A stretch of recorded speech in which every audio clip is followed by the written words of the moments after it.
Say my name. Santa Claus? You're goddamn right. Man, this movie's crazy. I'm the one who hoes.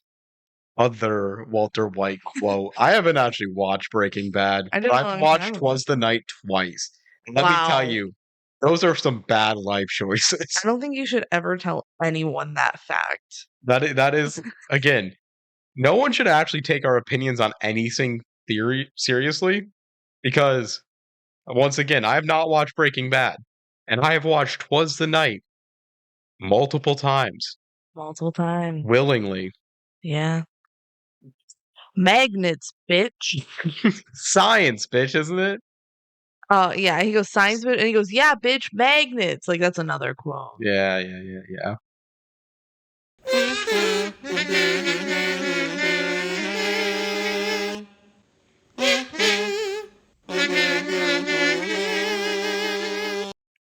Welcome, everybody, to the DCOM Duo podcast. I'm Benji, I'm Kelsey. and we're the DCOM duo. Podcast. Yes. And today, it's Christmas. Christmas in July. Not July when this releases, but July when we're recording it. Yeah. Sorry, Christmas you just missed Eve. it. Yeah, Merry Christmas in July / beginning of August. Oh, yeah, crazy. Ho, ho, ho. Ho, ho, ho. La la la la la. La, la, la. Um, Today we're talking about Twas the Night, which is one of the Christmas DCOMs. There's not very many Christmas DCOMs. There's like 3 or 4.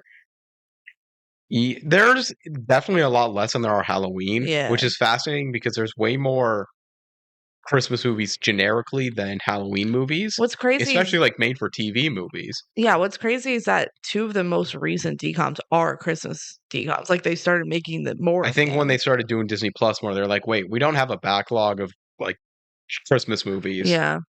So they started making them more. This was the first Christmas DCOM. Second. Oh, second. My That bad. was Ultimate Oh, Christmas I Present. ruined your fun facts. Oh. This is the second, so we can talk about that later. But yeah, Christmas DCOM starring Bryan Cranston. So freaking weird. It's not that weird. It's weird. It is weird. I'm not going to say it's not weird, but it's not that weird. At the time, he was like a star of a family-oriented sitcom. Yeah, you're right. At the time, it wasn't weird, but now it's weird. It's wild that, yeah, at this point, he was pretty much only seen as like a comic actor. Yeah, what? Yeah, gotta remember, this guy has fucking range, and that range does not include this movie. He doesn't play it badly, it's just, No, it's a the bad writing. character. I fully think We'll it's dig into that. I fully think it's the writing and Yeah. the directing, maybe. I think just the writing. I think it's just not a good movie. And But what Bryan Cranston does is fine. it, as you can probably gain by how we're talking about this, we're not a fan of this movie. No. I think we both agree this is like among the worst DCOMs, Yeah. but it's also bad in a way that's like less interesting than a lot of the other really bad DCOMs that we talk It's about. like, it's not even fun to watch because it's bad. It's just not fun to Yeah. watch. Like when we covered Quince, we talked about how much we hated this movie, and we both probably dislike Quince more than we dislike this movie. Yeah, I don't know. But Probably, I don't know. Quince is way more interesting of a movie. Way more fun to talk about, I think. Yeah. Than this movie. This movie is just, it fails to make the characters anyone that you care about, like either rooting for or rooting against. The humor that they have doesn't always fall flat, but falls flat at such a high rate that, like, even when it does hit, it's not even like that interesting if you're not primed to laugh or anything. And the morals of the story also just aren't really It feels half-baked. Yeah. I don't even know if there's really a good movie in there, but there's a salvageable movie in there, but they really needed new characters. Again, Bryan Cranston's character needs to be completely rewritten, and then there's maybe a salvageable plot within here. Yeah. But, yeah. Well, anyway, before we get too much deeper into it, I would like to shout out that day this episode releases is the day that we are attending the Descendants Zombies tour. The Descendants Zombies Worlds Collide Yes. concert. So freaking excited for that. We might Way more exciting than Twas the Night. yes. So, we might record just a little bonus, little something, It something, won't just be about our long if we do thoughts. it. Yeah. I'm even pushing for us to do it though, just talking about our performance there. Especially because with these new movies that have come out, we haven't gotten to share our thoughts really at all about Rise of Red or Zombies 4. Mhm. And we have a lot of thoughts on both of those Yeah, and movies. so we won't go really in depth. I think it'll mainly just be talking about the concert. Yes. Like Um, the music that's within it and the performances yeah, and so stuff. assuming that does happen, stay tuned for next Monday for our thoughts on that, and also maybe another little announcement that we Might have. interest some people Yeah. listening in. So, yeah. So stay tuned for that. Also, um, fan mail. We don't have fan mail, but if you would like to share your thoughts on any DCOM ever, we've seen them all, but specifically today we're talking about Twas the Night. Yeah, if you have any thoughts on Twelfth Nights, congrats on being the first. Yeah. Oh my gosh. Email us at thedcomduo@gmail.com, or you can comment on YouTube. Sometimes we make TikToks, but not often. Yeah. But yeah. Yeah, we're recording this pretty recently after the Other Me episode went out, Mhm. and that episode kind of Oh my gosh. the longest we've ever done. Yes. Oh, it was 4 hours. It's And crazy. that's edited down, like you like edited out an Yeah, hour. not no, I did not edit down an hour. I edited down maybe, like, 20 minutes. But I kept most of it because honestly, it was interesting conversation, It and I enjoyed it. I it was a enjoyed the really good episode. time. I Yeah. really, really liked the conversation we had with Will within there. Yeah, shout out to Will for making us think deeper about any decon we've ever thought about ever. We are not gonna go nearly as deep for this one. Yeah, movie's not interesting enough. Nope. All right.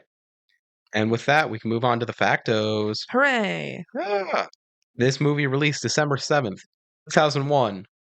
It Yay. it was the 34th DCOM. Whoa. That feels roughly right to me. Sure. Yeah. The director of this film is Nick Castle. His best known thing by far is he's like the original Michael Myers in the Halloween franchise, Oh, really? which is yeah, actually kind of interesting to think about. Yeah. He's like he's played that role as recently as 2022. He is He's still yeah, I don't think he is in every single oh, okay. thing, but he is in like the majority of Halloween franchise things That's crazy. So that don't like reboot it. he probably knows Jamie Lee Curtis. Oh yeah, he does. Yeah. He's done a decent amount of other directing. The thing that I think is best known of his is Dennis the Menace. I've heard of that. Yeah, based on the comic strip. Mhm. But ultimately, like nothing that crazy or worth discussing. I think the him being Michael Myers is way more interesting than anything he did directing wise. Yeah. All right, and then jumping into the cast. Uh, I wrote down everyone into this cast, even though some people really aren't needed. But we're just gonna cover like everyone that has a line in this film, basically. Mhm. Playing our lead man, Danny Wrigley, the kid, is Josh Zuckerman. He's had a reasonably successful career doing a lot of stuff all throughout time. He was a lead actor, like the lead role in the film Sex Drive, which I've vaguely heard about. Mm. He had some notable TV roles in Desperate Housewives, in 90210, It's Tony, Kyle XY, Significant Mother. Okay. Some of those stuff I know about. And yeah, he's still like acting pretty consistently today. He recently had like a decent sized role in Oppenheimer. Oppenheimer. Yeah, My eyes see Oppenheimer. What was he in Oppenheimer? just one of like Like the scientist. one of the scientists. There's so many people.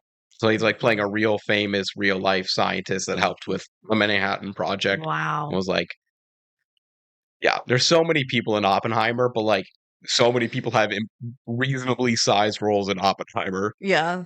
For real. Yeah. Playing the sister, Caitlin Wrigley, is Brenda Great.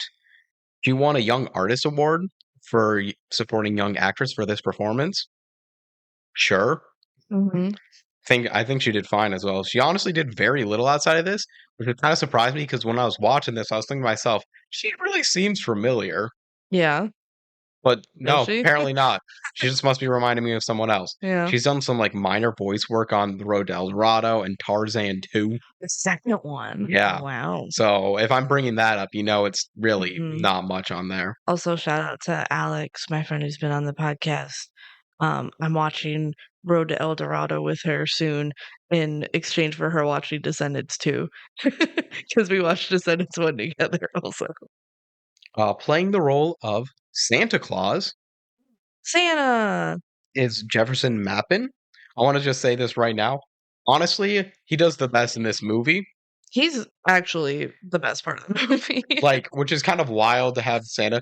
I really kind of like this take on Santa I do and wish there too. was a better movie around it because it's just like moral, upstanding Santa who's still kind of like a mystical, magical being, but like in a way that feels a little. I don't know how to describe it. He brings an aura Mhm. that I actually think is a really interesting one for a better movie to explore. I think he's good for a comedy movie, Santa. Because he really plays it so straight. Yeah, but, like, it's just a shame the rest of the movie falls so flat. Yeah. So he's had minor credits from the 1970s to the 2020s. So it's just one of those guys.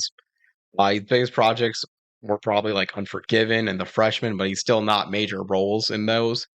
And I found it funny that if you look on his IMDb bio, it just says he is married to Sally. Who's Sally? Presumably Sally Mappin, but I don't know who that is. Sally's his wife. Yeah. Playing the role of the little brother Peter Wrigley, the other best part of this movie. Just not because I don't think his performance is anything that good, but he's just like undeniably cute. Mhm. Is Reese Williams. Uh, and this is literally the only credit he's ever had. Wow. This is the only thing he's ever done Yep, in the movie and TV in industry. entertainment industry. Wow. That's crazy. Been burying the lead here. Yeah, okay. Why this low?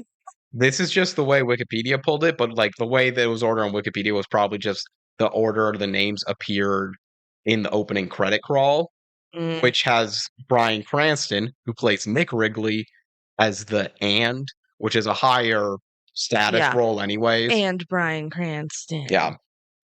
So obviously, Bryan Cranston, we alluded to before, he's best known for Breaking Bad, also for Malcolm in the Middle. Yep. Lead award-winning roles on both of those. Mm. One big criminal drama, the other family comedy. So you would think you'd be perfect for this movie that really tries to do both of those. Yeah. But again, I think it's just poorly written character. Yeah.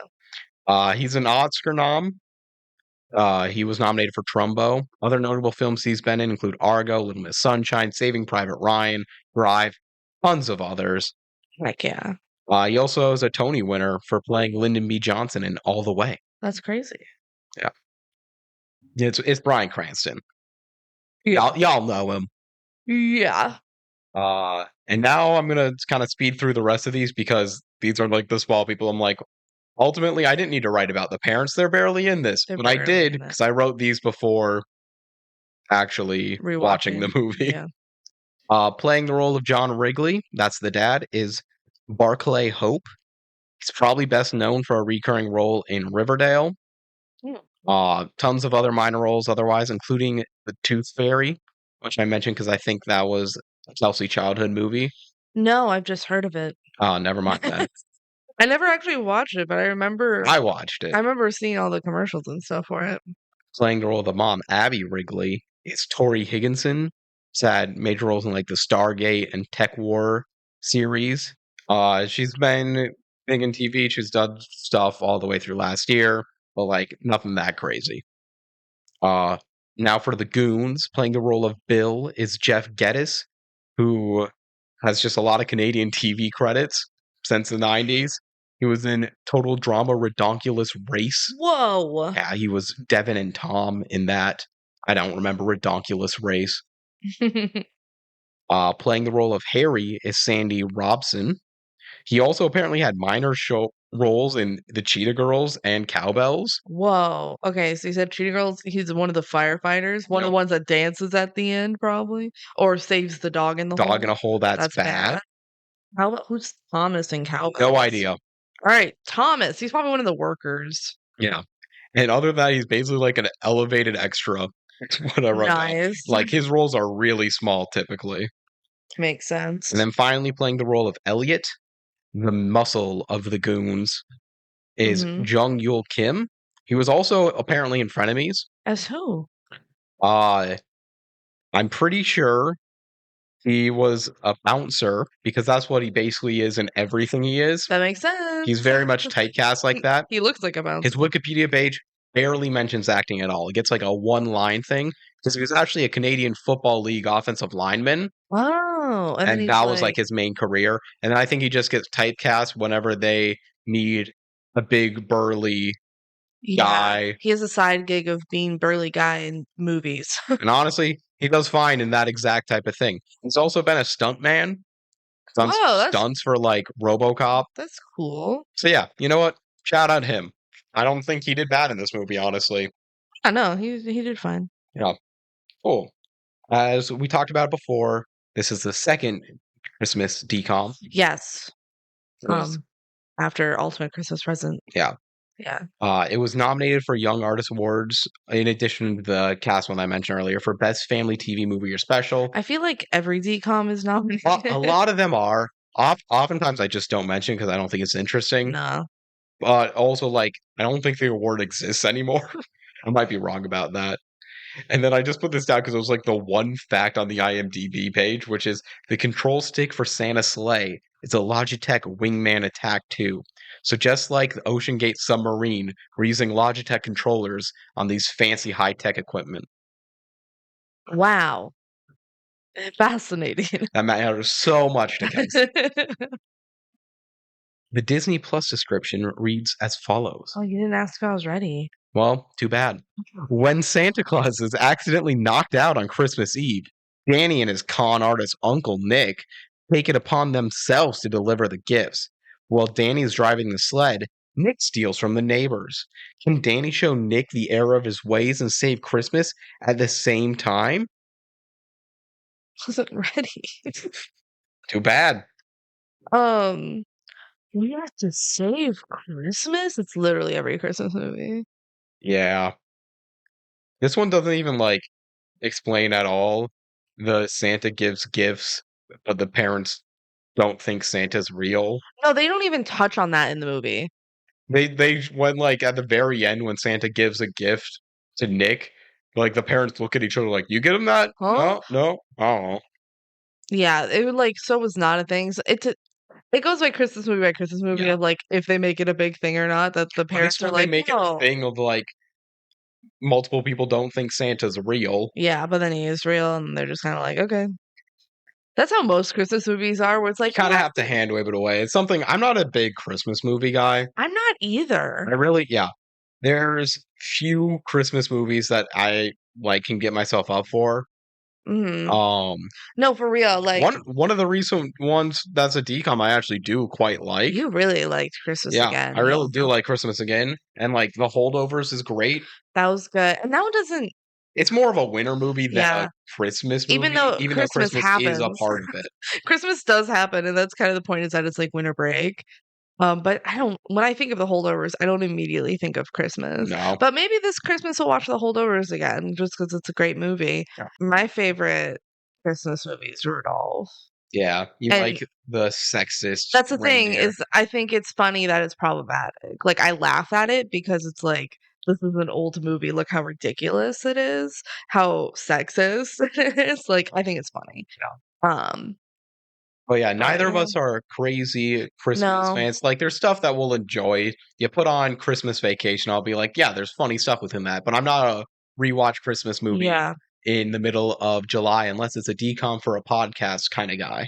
Yep. Yeah. And I will watch Christmas Prince and Princess Switch any day of the year though. For the record. so all of this to say, like, we might not be coming at this from the most welcoming of angles, but also I don't think this movie is good even if it had the benefit of. So true. That being said, you ready to jump into the movie? I'm ready to zombies 2 into this movie. Oh, the second one. All right, not 4. No, not 4. Not Zombies 4, Dawn of Vampires. Dawn of the Vampire. Okay, so we open up, we see the Wrigley's mailbox. It's very Christmassy. Christmassy. I didn't know how to spell that. Christmassy. Christmas music and there's snow, whatever. Um, and they're going like, "'Twas the night before Christmas," blah blah blah, like the actual words. They do the whole "'Twas the Night Before Christmas" book a few times within there. It really feels like uh something like kind of added in decently late, where they're like, "We need a movie name." Yeah, honestly, this movie name is so generic Christmas. Like, It says nothing about what's going on, no, which not at the all. plot is not standard Christmas affair. No, it's like kind of like the Santa Claus. It's it's very similar to Santa Claus. We can talk about that at some point. The Tim Allen movies, Yeah, like it's very much like kind of like an alternate version of that, yeah. but It has nothing to do with like "'Twas I'm the not even a Night." huge fan of the Santa Claus, and the Santa Claus clears this by a mile. Oh my gosh, it does. Not to be a hater, but yeah. The Santa Claus is better. No way. The like actually produced movie is better than this DCOM that nobody's heard of. Yeah. Crazy. But yeah, anyway. During the story, there's lights and Christmas stuff like taking off the tree to tie up Santa. And it's like, whoa, voiceover. Santa's in my house? The real Santa? I'm getting ahead of myself. Let's go back. Was the day before Christmas? Haha. Everyone was home. Even workaholic dad was home. By the way, he's like rhyming and shit. I didn't write it all down. Yeah, he is doing a rhyme. They did write that within there. Is it clever enough to be discussing? No. No. Um, so it's Danny narrating, our main character. He has these like subtle digs at his dad. Not that subtle, but just like minor digs at his dad a couple times where it's just like, he's a workaholic. Meh. We find out he's a doctor. Yeah. Doctors just always do work. It's not like oh, I'm a I think finance they're guy. setting up why they are not saying it's Christmas Eve, we can't go save these patients. We gotta go, both of us, to the hospital. But we don't even know they're doctors. He just says Yeah, workaholic no, not at dad. this point, but I think that's what they're setting up in theory. Yeah. Not to give this movie credit. Mom was baking badly. Oh yeah, this has no relevance on the plot. No. They just wanted to say she's a bad cook. They're just introducing all the characters. The sister's annoying and really smart. Her name's Caitlin. And then little brother Peter. Everybody loves him, but I hate that he goes in my room. Again, the actor who plays Peter, I don't know if he's doing a voice or not, but regardless, it's like the most designed thing to make you go, "Aw." Yeah. And like it kind of feels like a cheap gimmick at points. It does. That's why I find it funny. It's because it's like feels so cheap. It feels very cheesy in a way this movie kind of needed. Yeah, yeah. And then Danny's like, and that's me, Danny. I'm like super handsome and smart and whatever. And then Peter asks Danny to decorate the tree with him because it's Christmas Eve. And Danny's like, it's not Christmas Eve. That's tomorrow. Peter's like, but it's Christmas Eve. And he's like, no, go away, Peter. And then he pulls up a little digital camera on his computer and he's like, oh my gosh, it is Christmas Eve. Yeah. And I'm out of money. I'm going to mention this now and probably a couple times here. This movie's in 2001. Yeah.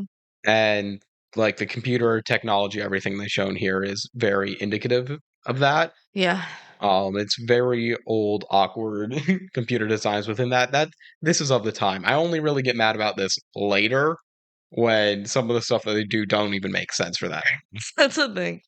They're just making up computer tech a lot. This is a movie where technology is incredibly important, and like everything that they're saying can happen with technology. Not even talking about the Santa shit, because you know what? That's believable enough. It just is clear that the writing staff didn't know how technology worked in a way that's identifiable by myself really easily with the benefit of modern knowledge. If I was a kid in 2001, I probably wouldn't know because people didn't know that much about computers at that point. Yeah. But now it's very clear That's Like, not how that's computers not how computers work. You can't upload a virus and then and delete then it. no, well, not only can you upload a virus and then delete it, you can't upload a virus and have it affect every computer in a 50-mile radius. That They're was not so connected. stupid. Are you saying it would either be every computer that's connected to the internet if you really want to go that route, or it would just not do it? We're getting ahead of We're getting ourselves. ahead of ourselves. Okay. So Danny's out of money. He needs to get presents, I guess, is why he wants money. So he asks his dad and sister for money with some more rhyming narration. They say no. And he mentions again that he hates his dad. And then he sells Peter some of his stuff. And the mom is not happy about that exchange. And then the parents are yelling at Danny. They're like, "You're not allowed to shake down your little brother." And Peter's like, "No, it's okay. I wanted that stuff." And Danny's like, "It's just like Uncle Nick says. I'm helping share the wealth." And we learn that Danny loves Uncle Nick. And he's like, "You just don't understand him." And they're like, "Uncle Nick's the worst, man." And then while they talk about Nick's morals, Peter goes over to some jar that I thought was a cookie jar. I also thought it was a cookie It jar, was but it's a not. money jar. I literally thought he's like, "Oh, I want a cookie." Right now. Very randomly. I thought it was funny. And then he drops it and it's a bunch of coins. It's like, "Oh, it's a money jar." And Peter's like, "You said this was family money, and Danny is family. I'm just sharing the wealth." What's your opinion on the ethics of this situation where Danny is selling his stuff to his brother? So I I don't think think it's that bad. it's that bad, but I think the parents are right in that he is taking advantage of his little brother and taking his money Mhm. in a way that, like, of course, Peter's gonna say yes because he worships Yeah, Danny, and so he's taking advantage of that fact. And so I think parents are right to be like, "Stop doing that." yeah. Yeah. But I also don't think it's as bad as they're making it out to be. No, because it is a transaction. It's not like he's stealing money from his Right. brother. He is like, you own this stuff now. Yeah, but There's a world where Danny regrets the deal. I guess. I don't know. Yeah. Upstairs, Peter tells Danny that it's like, "Hey, you can shake me down when you want. I like it when you shake me down." They Eh, really like the terminology shaking down. shaking They down, use yeah. it like 5 They times. do. And Danny's like, "Please don't say that in front of anyone else." And then Danny mentions that Uncle Nick is the coolest guy in the He grabs family. this photo of them in Hawaiian shirts. Yeah, he's the coolest guy in the family. And Peter's like, "You're cool, Danny." And he says, "Thanks, but I got a long way to go to catch up to Uncle Nick. I wonder what he's doing right now. Probably some cool business." Probably got some clients begging for mercy or Yeah. something. Cut to Uncle Nick tied up and blindfolded. Oh my god, Bryan Cranston's tied up, blindfolded, and gagged. Oh. Actually, I don't think he's gagged. No, he's just blindfolded. He's being interrogated by some guys. They were swindled by his phony website, so they're mad at him.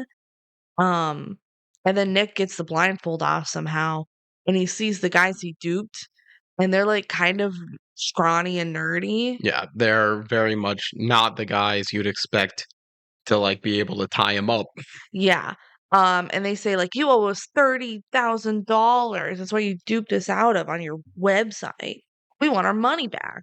And Nick's like, "Oh, I can't. You see, it's like It's tied tied up up." in funds. And they're like, "Oh, okay, the money's gone. You don't have it." How do these two idiots know enough about technology to prove everything that they do later, but still fall for this get rich quick scheme? Maybe people fall for scams. I shouldn't. Legally, Bryan Cranston doesn't owe them, I right? believe not. But they're threatening him with violence, so There's a world. It depends on how it's all set up. It depends if he actually invested it, uh which I think they're saying he pocketed it in the film, but he we don't spent it. actually know that. Yeah. I don't know. But then even if he spent it, it wouldn't be on something wholly unmaterial. They should be able to seize the assets if he I spent it don't know. irresponsibly. I don't know. I'm not a lawyer, and I don't care that much. So, the money's gone, the guys threaten to ruin his laptop, and he's like, "No, not Not Lappy." Lappy. Nick freaks out. All his scams are on that computer. Computer myth 1 that doesn't make sense, although this one makes some sense. If he doesn't have a backup hard drive, that is kind of how it was in 2001. Yes. Yeah. There wasn't drive sharing, there wasn't cloud Yeah, storage exactly. situations. So it probably I is get like that, but they're all also the saying like it would be impossible for him to restart everything within there, I don't know. and he's like his whole life and scams and everything. No, those would be server client based if they're published online. Their websites they can run without going from a central source. Otherwise, his laptop just would not work when he wouldn't be online. Yeah. Whatever. This is the minor one in the grand scheme of things. Yeah. Okay, so he's like, please don't damage my computer and don't hurt me. And they said, He's like, I need the computer if I'm going to get your money back. yeah. And they say, we won't do that. We'll let Elliot do that.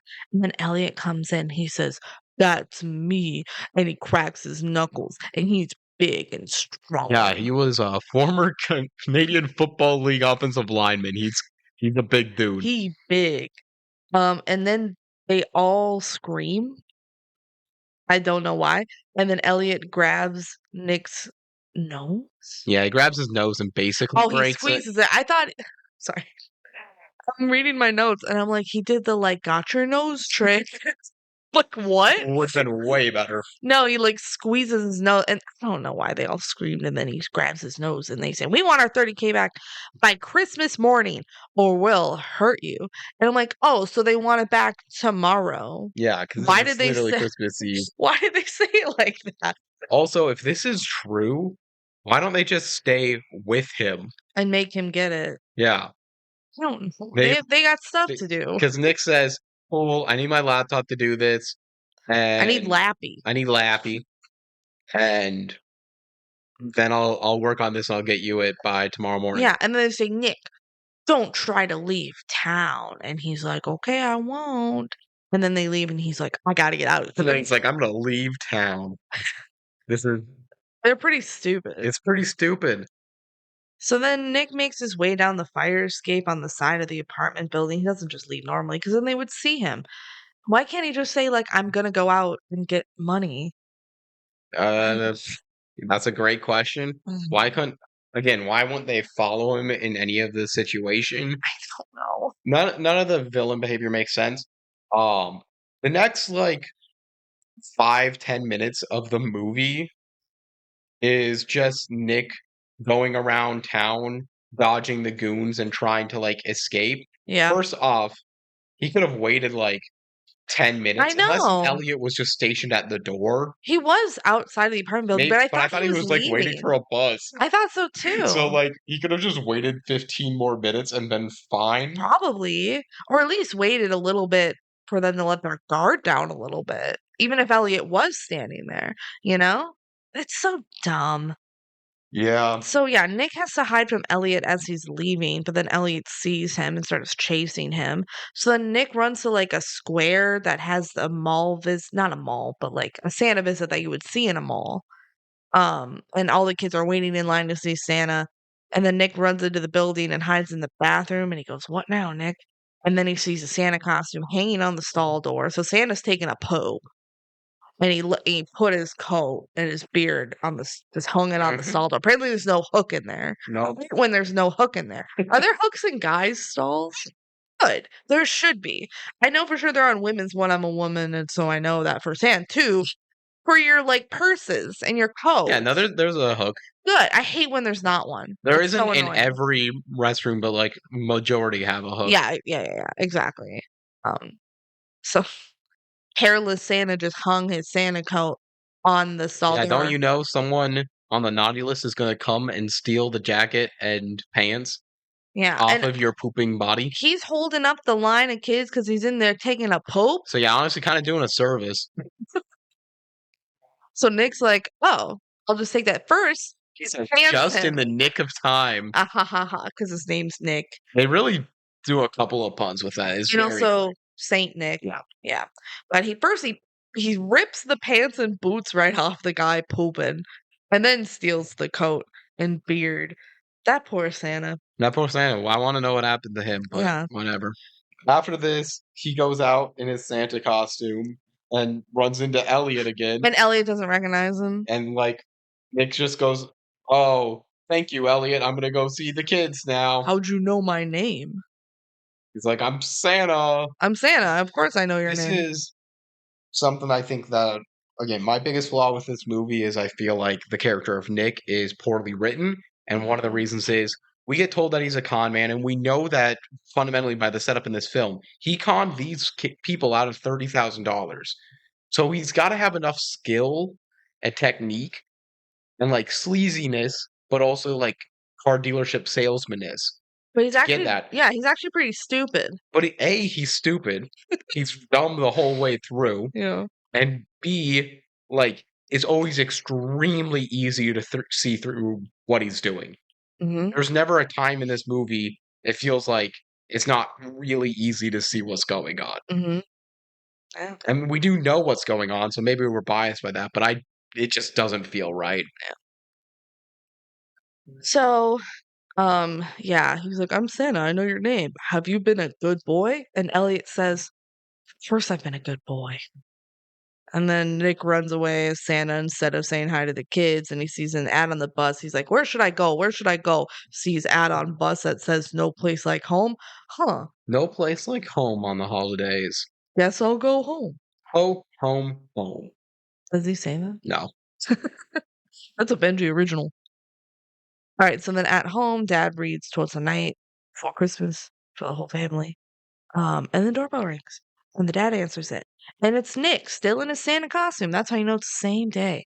So Dad opens the door, and it's Nick in the Santa costume, but he doesn't recognize it's Nick at first until Nick he does the little like, "There's something on your shirt," boops the nose, and then he's like, "It's Nick." The amount of disappointment in his face. This dad hates his brother. His brother. And like, I get it, but also you could like distance yourself from him if this is his reaction this whole time is just like, this is a bad influence on my kids. Yeah.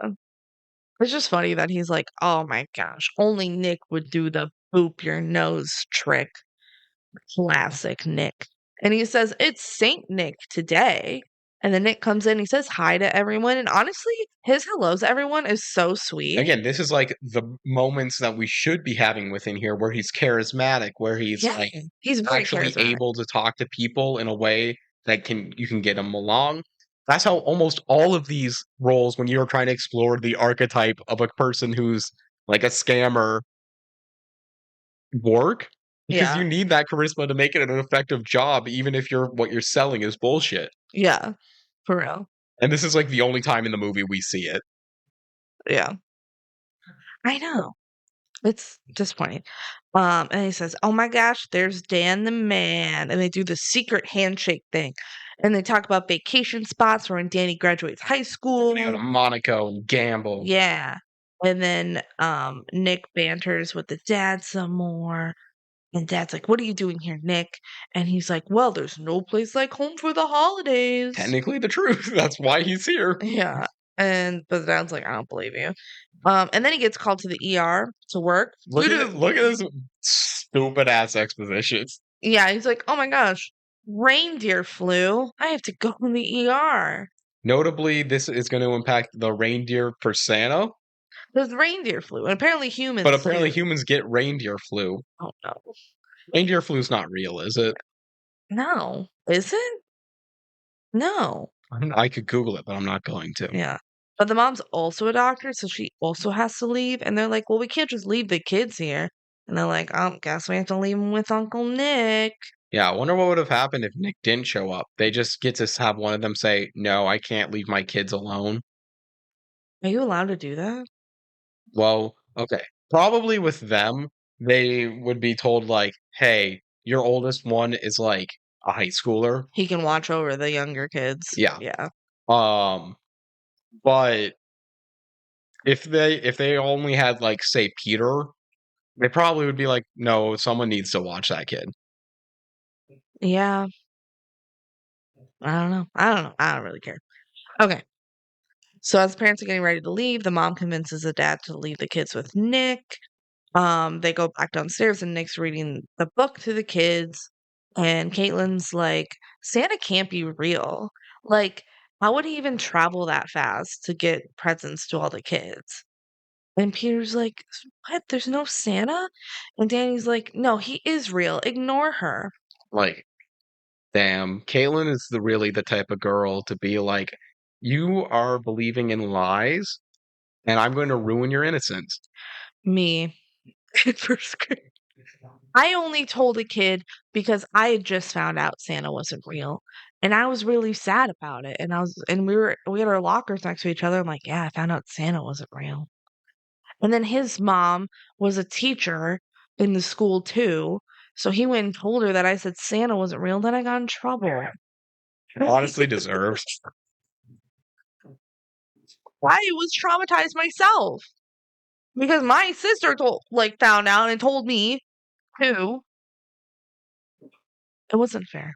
No, I'm not saying it wasn't fair. You know what isn't fair? Mm, The naughty or nice list, according to the morality system of this. But do we care about that? no. So let's not care about that either. So the parents say goodbye. Dad's like, "Y'all should go to bed early. Because then Santa will come here earlier." And they're like, "What the heck? I don't want to go to bed." And he's like, "Yep." Because he No, doesn't, I am forcing you to bed yeah, because he doesn't want them to spend time with Nick. because he hates his brother. Yeah. He says, "Even you, Danny." And Danny's like, "What? It's not even 9 p.m. I want to hang out with Uncle Nick." And he's like, "You can hang out when we're all together. Go to your room right now. You know, you should be grounded for today anyway. So let's go." And then Danny goes, "Merry Christmas." And then he leaves Dad without a hug. We don't see that much parenting through this movie because, again, the parents aren't in it basically from this point on. Yeah. But I feel like this is a bad dad. He just doesn't trust his brother. And he's a workaholic. It's just the way that like his parenting style here is just like it leaves room to be desired, I think. But I know Yeah. Nick's a pretty shitty guy, but also with like the whole trying to get money things, everything. I don't know. I don't know. It's not a thing. It looked like he was doing well with the kids. But yeah, I don't know. I just Um, think I don't know. but yeah, and then Nick's like, "Wow, Dad would be proud," in like a really sassy way of like, "Man, you're a stick in the mud." Right. So then a little bit later, Nick's working on his laptop.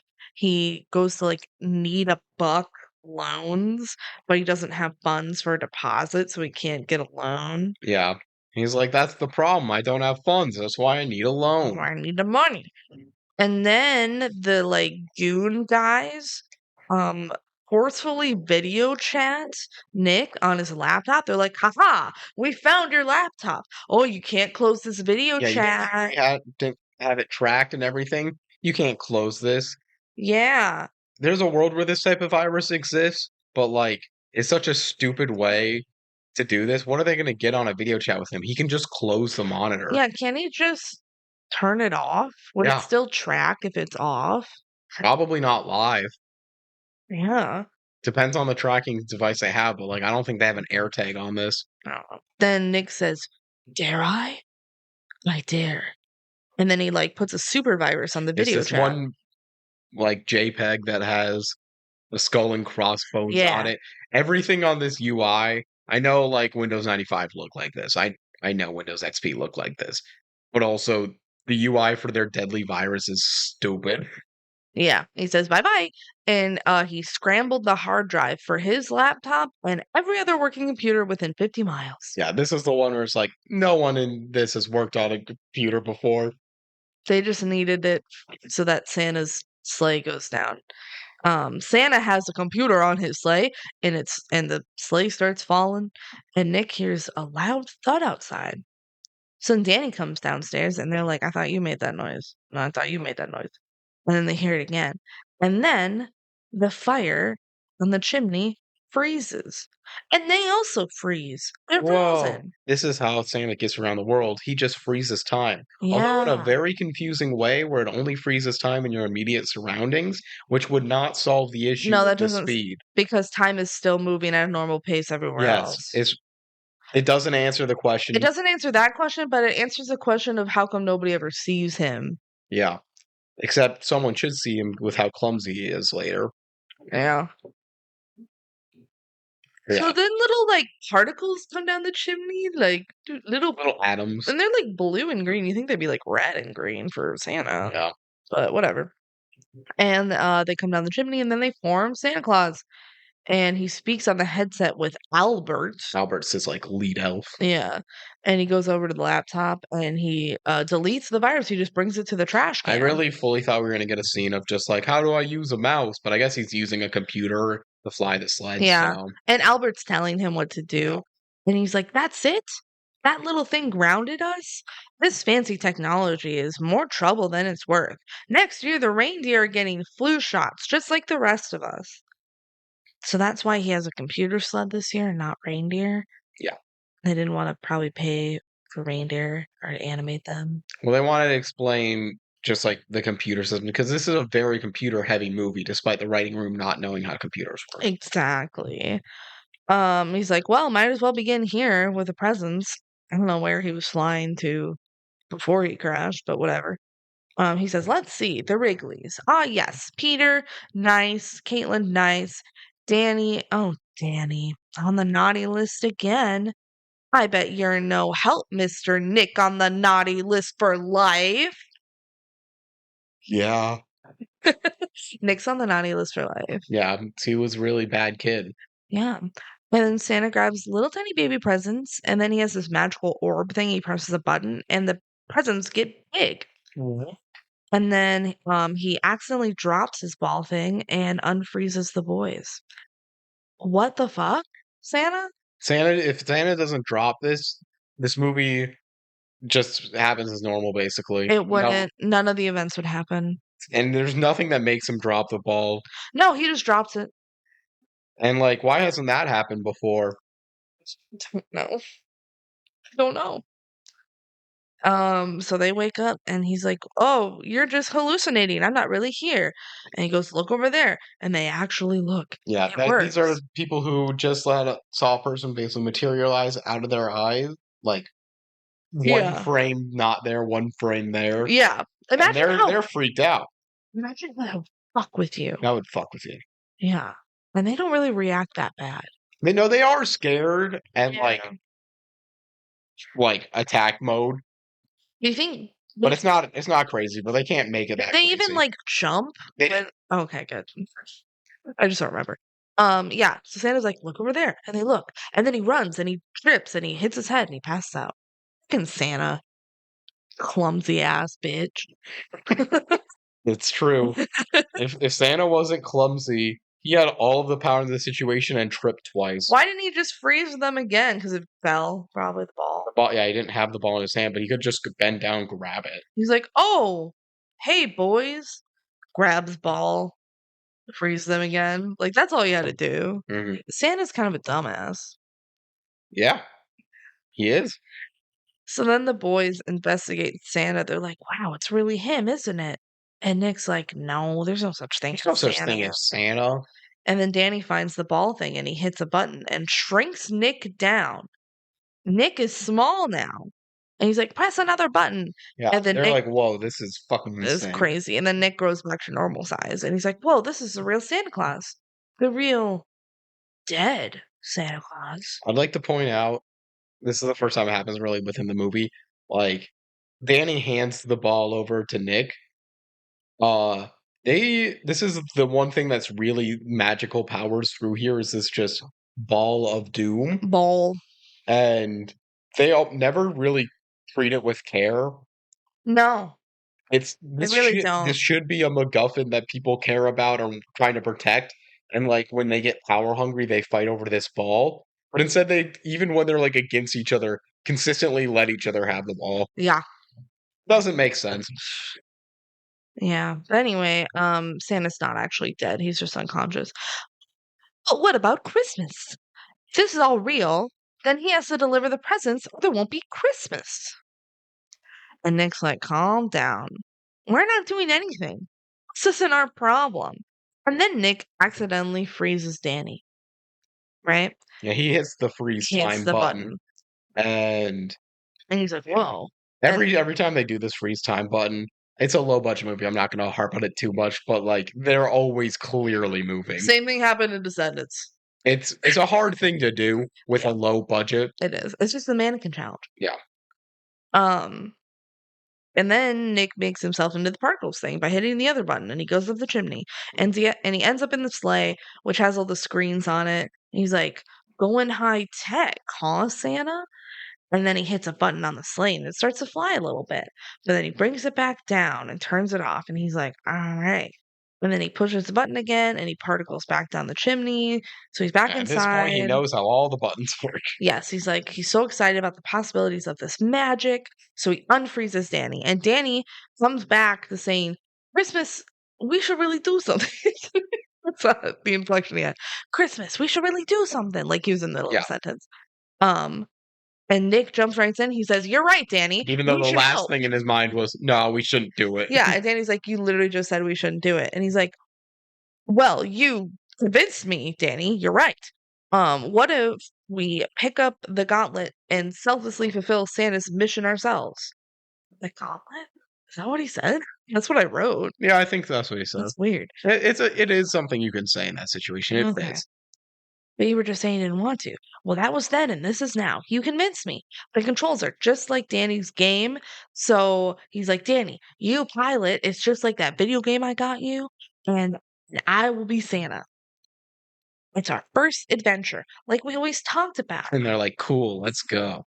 "What about Caitlin and Peter? We can't just leave them alone." And Yeah, he's they're like, not an adult house. And then he's like, Santa's an adult. "Technically, Santa's here, and he's an adult. Plus, they're sleeping, so they won't wake up till we come back anyway." He's like, "All right, cool. Let's save Christmas." And they fly off in the sled. Yeah. So this is all happening and everything, and Danny will be hated on for a while for stealing the sled, which I kind of get, but at the same time, this is like the one time the lie is believable of what's going on. Honestly, though, Nick was right initially. This isn't your problem. I don't know why you're like, I "We agree. need to go save Christmas I now agree. and deliver the presents ourselves." That's what they do in the Santa Claus. Also, like, no, you don't have to. You could just be like, "Whoa, whoops, crazy. Christmas canceled, I guess." People don't believe in him anyway. Yeah. I don't know. But whatever, they're gonna save Christmas. So they have fun flying on the sleigh, and they go, "Where are we going?" And he's like, "We'll start on the east side with all the rich kids, lighten the load a little more since they get all the presents." So he's saying canonically, yes, Santa does just give more presents to the rich kids Yep. because he hates the poor. Yeah. Otherwise, what's the explanation? Meanwhile, Peter heads down the stairs and he sees unconscious Santa, and he thinks it's Nick at first, but then he realizes it's not, and he screams. Okay, back to Nick and Danny.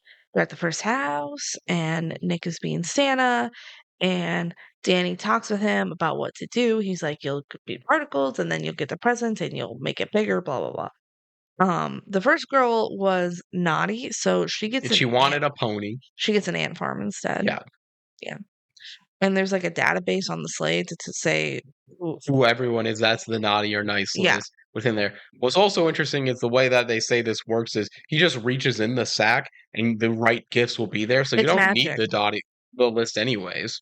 But I bet Albert was just like, "Isn't it cool that you can look in case you don't remember?" But Santa's like, "I got that list on fucking lock, Albert. What else do I fucking do? I checked it twice, Albert." Fucking Albert. Always a hater. Yeah, so then Danny tells him, "Well, the president's happy with the thing, blah, blah, blah." Nick's like, "Yeah, yeah, yeah, I got you." But what he's actually doing in there is stealing all their shit.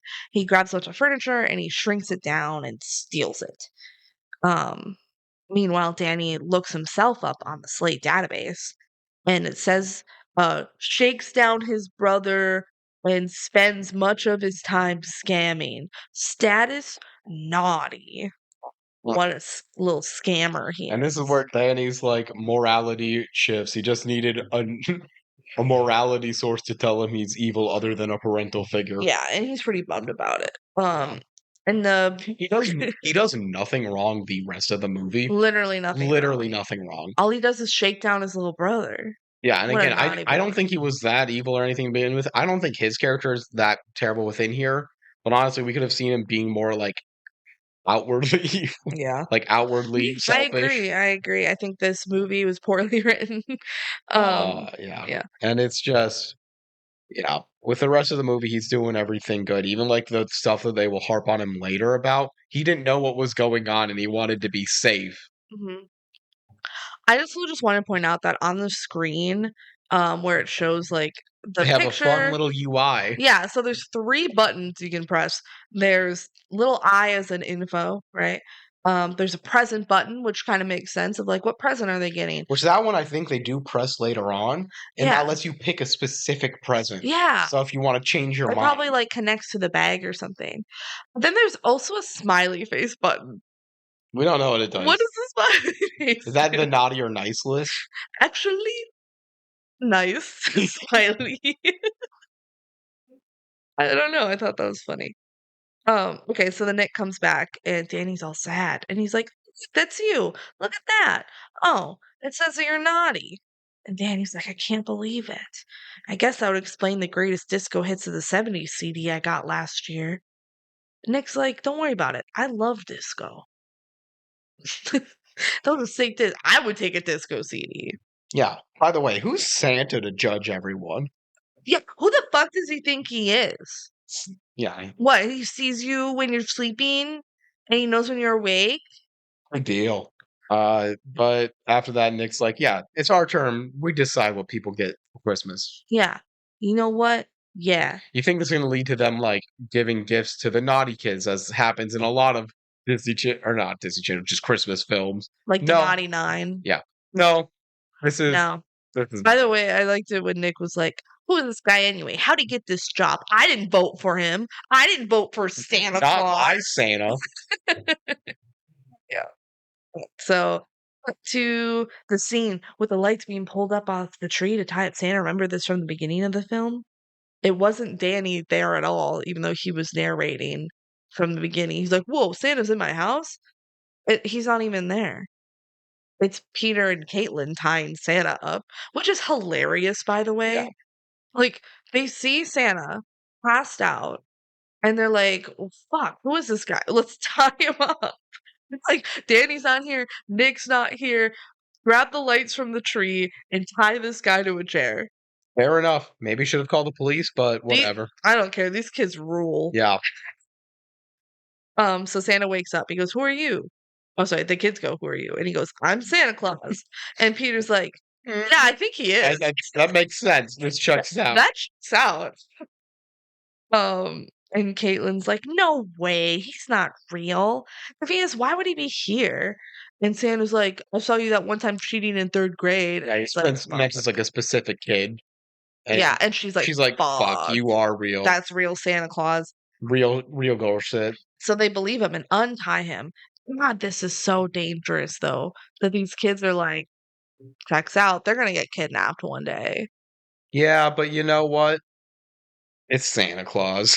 It luckily in this movie, it is for real life Santa Claus Also, what is the better explanation of an unconscious person in your house in a Santa suit, in a Santa suit and he knows who you cheated off of in 3rd grade. who's like not panicking or anything? Kidnappers wouldn't panic either. They're that good. I'm gonna They're swear. psychopathic. Okay. Doo-doo-doo. So yeah, they untie him.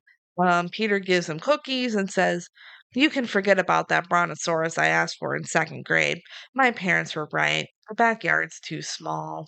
Again, every once in a while they have lines that I think that Rita's pretty funny as stuff. That one was funny. Yeah. Yeah. And like you don't get to enjoy them as much because too much of the movie doesn't hit. It's like how you need an opener for a comedian. Yeah. So what you can have good jokes that just don't land if you're not ready to laugh. Mhm. Yeah.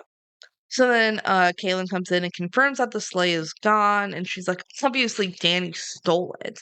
And Peter's like, "No way." She's not even mentioning that Nick isn't there either, but she's like, "It was Danny. He Yeah, well stole it." she lives with Danny and is like, I hate him. Yeah. And Peter's like, "No way would he steal it." And Santa's like, "Oh, Danny. Yeah, maybe he's actually just trying to save Christmas." Like Like he is. Santa is like, "Danny isn't that naughty. He's probably just trying to save Christmas." And then Caitlin mentions that Nick is also there, and Santa freaks out. He's like, "Oh, what? Nick's there? He didn't say Nick was there. He's the worst." And then he tries to call Albert, but it doesn't work without the sleigh. So then Santa goes over to Nick's computer. Maybe they can shut down the sleigh again like they did before. It's like, okay, I'm just gonna put up the virus like I had Yeah, and he before. shows Caitlin, like, I dragged it all the way over here to this little bin. And she's like, Santa, you deleted it. It's gone. And he's like, dang it. Damn, And then that sucks. Caitlin goes, well, the sleigh probably has a web address. This is very though.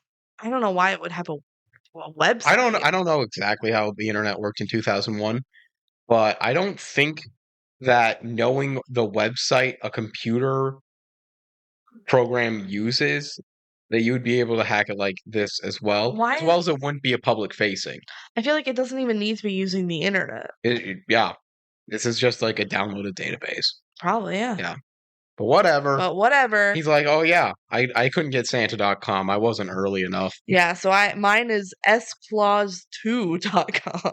Pretty shitty. I thought that was a funny joke though. And then Caitlin's like, okay, cool. I'm gonna hack the computer somehow and bring the sleigh back. Caitlin's characterization from this point on, we know she was smart, but it's entirely computer geek. Yeah, she knows everything about She computers. knows literally everything about computers. Yeah. She's like, we gotta go to the computer store, quote, the computer store for a better computer, a more powerful computer to do this. And they're like, okay, Santa, you know how to drive, right? And he's like, yeah, where are your reindeer? Where are your sleigh? But then it's a car. And He doesn't know how to actually drive a car. Yeah, he's not good at it. So they're having a whole issue. Yeah. Next, Danny picks a new present for a naughty boy, while Nick is still stealing furniture. So, because Danny's like, huh, you have a lot of anger, don't you? Yeah, I know this kid. Yeah. He has such a temper. That's why it's on the naughty list. But like, what if he redirected that energy? Mm-hmm. What if there was a way to still give him a gift in a way that will help improve his life, make him make good choices? Yeah. So Danny comes into the house and he's like, Nick, what have you been doing down here so long? And Nick's like, it's just a bathroom break. And then Danny puts the new present down and tells Nick to zap it. And the gift is a punching bag. He says, yeah, this kid's getting into fights, so I want him to channel his anger into healthy exercise. And Nick's like, that's cool. You saw his potential. This is like really the only time this movie touches on this. This is the moral it tries to end on. Yeah. And I think it's a moral that could work well. It's more interesting, and it's like the naughty or nice list is a binary that's not reasonable. I really like this concept of like it's moral that you could definitely explore to an interesting one. Of like giving kids different presents that actually help them instead of just giving them bad presents that they don't like. I really like that concept, and I thought Santa would be like, wait a minute, you changed the gifts, blah blah blah. Wait, that was a really good idea, Danny, but they never talk about it again. Yeah. It's something where I feel like this is where they were going for, and then they just never tied in the ends together, because this is the most purpose the movie has, is like this was actually an interesting concept, and they just let it go. And the problems for that is, one, Danny's really not as evil enough for like all of this stuff. Not. Number two, Nick is comically too evil for us to really believe that when he later on like laments not getting a guitar and how that would have changed his life. Like, no, like he didn't probably deserve all of that shit. Yeah. Because of everything. And three, they just again don't touch about this enough. Yeah. Meanwhile, this whole time Nick is just stealing furniture. I'm gonna start my rant here. It's not gonna be too long or anything. Nick has this huge superpower, the ability to stop time, the ability to shrink and grow stuff. Yeah. The ability to do so much. And he has the stupidest plot here. How am I able to believe that this guy was smart enough to hack some seemingly smart people well put together who were able to kidnap him, essentially, steal $30K from them? If he also, the best plan he can come up with this legitimate sci-fi distorting magical device is to just go to rich people's houses and steal their stuff. That's still going to come back to get him. They don't need to know the exact way that he got it. They will know that he sold products like the sports Well, car he yeah, he steals. has to sell it, and they'll probably be able to find it. Yes. Here's what I think the movie wants you to think, right? The explanation the movie has for why he's going this route instead of just, like, going to a bank or something. He needs Danny to fly the sleigh because Danny knows how because of the video game thing, and Nick just doesn't know how to fly it. Yeah, but you can still just like rob money from the houses. I don't know if people just have money lying around. He's also trying to keep the ruse up from Danny so Danny will go along with it. Yeah, but I don't think stealing all this furniture and cars and stuff makes any sense regardless because the amount of stuff that he could be stealing, like when he steals the diamond, that That makes made more sense. sense. He also probably just, like, wants a cool car. Yeah. And if it's like from the greed idea of it, sure. But he's being so sloppy with it all. He really is because he's kind of a dumbass. Yeah. And that's why, like, again, the characterization doesn't work. I can't buy I don't care about his life enough to care about the stakes of his life being Hey, on the line. hey, you wanna learn more about his life? You wanna hear his tragic backstory? Go for it. Um, Nick says, "Some kids need a break, some extra thought. Take me. When I was your age, all I wanted was the super cool Jimi Hendrix signed guitar. But I never got it. Even though my parents could afford it, duh. My Your dad always got super cool stuff. Microscope, stethoscope. They couldn't afford this Jimi Hendrix signed guitar for me." He says, "I was always naughty." There's like Really an good. there's like a normal natural naughty, not like naughty or whatever. I was a good player though, and with the right equipment, I could have been great.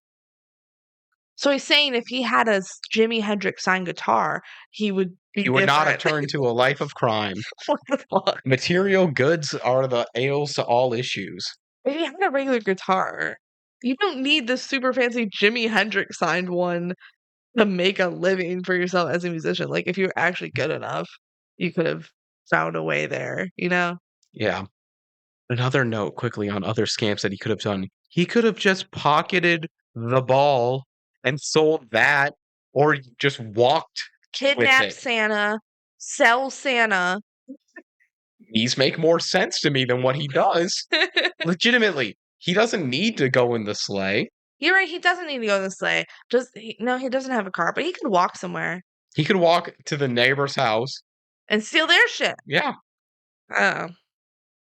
Well, he wanted to go to the rich people's houses yeah. because they have more They, valuable they shit. they slightly try and tie like a Robin Hood aspect within to this, but he's just stealing. Yeah, He's not giving it to the poor unless you count himself. yeah. As they're leaving, Danny mentions that Nick looks lumpy, and he says it's the cookies and milk, duh. Ho ho ho! It's very much a lump that just has a bunch of stuff in his pockets. Yeah. So then the kids and Santa roll up to some guys like graffitiing, spraying graffiti on a wall. And like a really weird rap song is playing during this part, by the way. I don't remember how Santa it goes like, goes. it's kind of catchy. Um, Santa asks them to move, but they don't respond, and then Santa honks at them, which pisses them right off. How dare you honk at me as I'm taking up the road in this alley that you're driving down for some reason? I don't know. Yeah. They surround the car and they say, "Well, well, well, what do we have here? Santa Claus and his little elves." And Santa's like, "Oh, oh, oh, they're not elves. Elves are smaller and have pointy ears." And then they start rocking the car back and forth. If this was actually criminals, they would break a window or something. They wouldn't just like Yeah. rock the car. But Yeah, this is but a this is kids still a movie. Disney kids movie. Yeah. This whole confrontation scene, it just doesn't work for the fact that they are taking it both too seriously and too lightly. Yeah. It doesn't find the right balance within here. The actual characterization, again, I really like the characterization of Santa here. I This do kind of like too. noble, giant, mystical, powerful being that's Mhm. also a klutz and a dumbass. Yeah. It all kind of works, but he's interacting with this person that's supposed to be like a goon, and he gets into a fist fight with him, and by fist fight I mean Santa tickles him. We'll get there. Santa goes, "Oh, these are naughty boys." And then he gets out of the car and they're like, "All right, you want to fight?" And it's just one of them gets ready to fight. They don't gang up on Santa. They fight fair, all right? Pablo's going to fight Santa. Hmm. And he says, "I don't want trouble." And Pablo says, "Trouble's what you got." And then Santa gets in a fighting pose and he starts tickling Pablo. And he's like, "Cut that out. Now bring it." And then Santa tickles him some more. And he says, "It's not funny." And then Santa does a flip off a wall to do more tickles. See, that's kind of fun.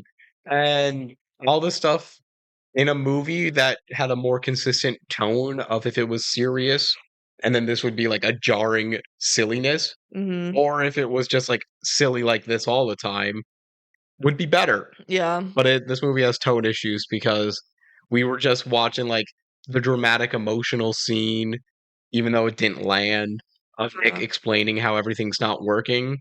huh. Now we're just like this random scene in between them trying to figure out where Nick and Danny are, of him fighting a random guy that Yeah. we haven't seen before. Yeah. The plot goes nowhere. But they do the fight, and Pablo's like, "You're a good tickler, man."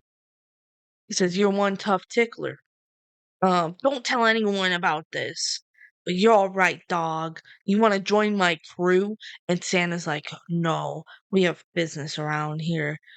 And he's like, "Well, you shouldn't be out here. There's lots of creeps around." Yeah, people creepier than me. So then they like escort Santa and the kids to the computer store. Yeah. They're like, "Bye, Pablo." And he's like in his pimp car. And this is where Santa's learning that can be naughty and Wow, nice. that's crazy. And I think that's what we're supposed to be getting from this scene.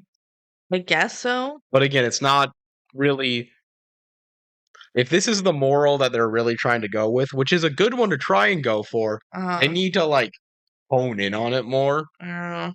99 did it better. Yeah.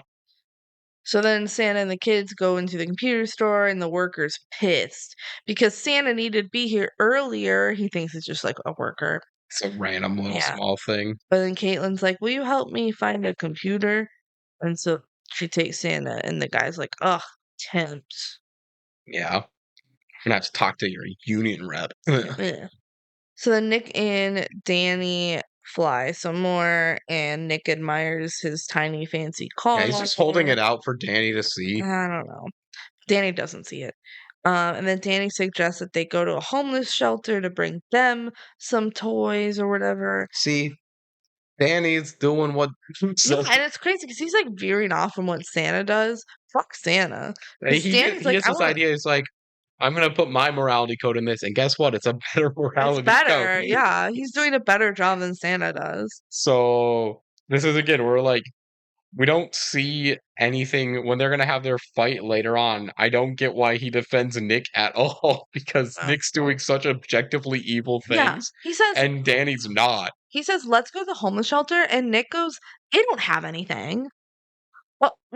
That's why we should go. Ha ha. Haha, he's so fucking dumb. And he goes, "Or how about we go to the Vanderlip mansion?" And Danny's like, "But there's no kids there. And they already have a bunch of stuff. Why would we give them more?" And he's like, "Well, you see, they have fancy food. And so let's switch the dinners. Give the rich people bad food and the homeless shelter the fancy food." And Danny's like, "You know what? That's a great idea. You are a great Santa."